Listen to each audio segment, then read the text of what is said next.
My name is Mary, and what did I do for a living? I'm retired now, but I had been in high tech for about 45 years, and it was wonderful. I had never been able to get my TMJ fixed, and the last dentist I had, who made all these promises, was not fulfilling anything.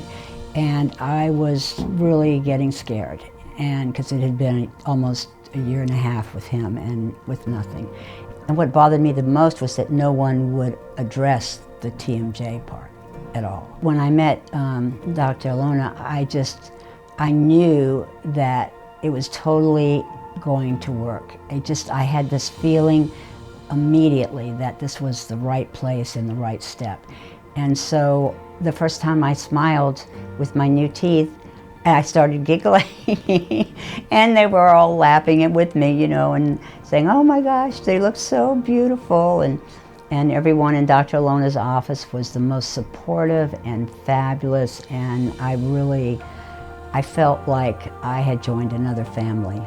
I'm not crazy about dentists, for one, but Dr. Alona and her team are not dentists. They're miracle workers. They take a sad face or sad teeth and they make them glow and happy, and they change that person to the point that she or he want to smile all the time.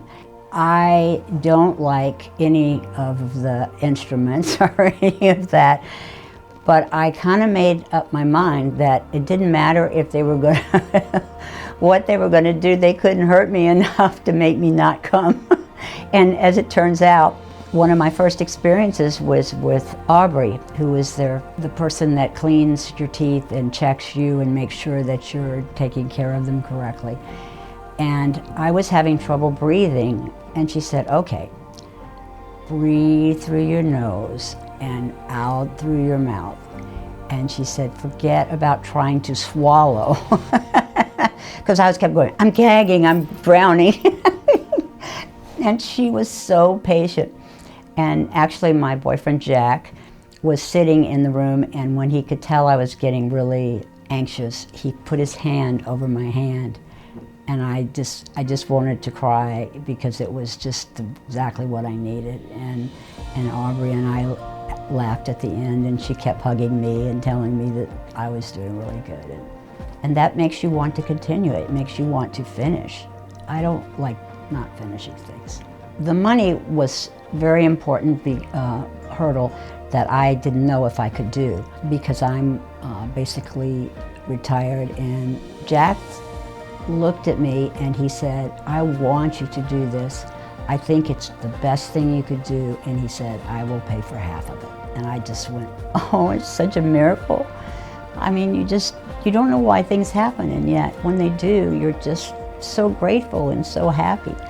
And so I said, "Fine, I'm going to do it. I'm going to pay the other half, and I'm going to make this happen, because this is a dream."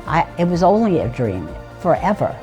And now with Dr. Alona, it just became a reality, and her staff are just, oh, they're so wonderful. I get so many hugs here. I get more hugs here than I do from my kids and stuff. Oh my goodness. And people said, "Well, you're older. I mean, nobody does it at this age." And I'm like, well, I've got lots of years left, and I'm going to enjoy them, and I am definitely going to be more outgoing, and I feel like it's sort of like being a representative of this fabulous practice.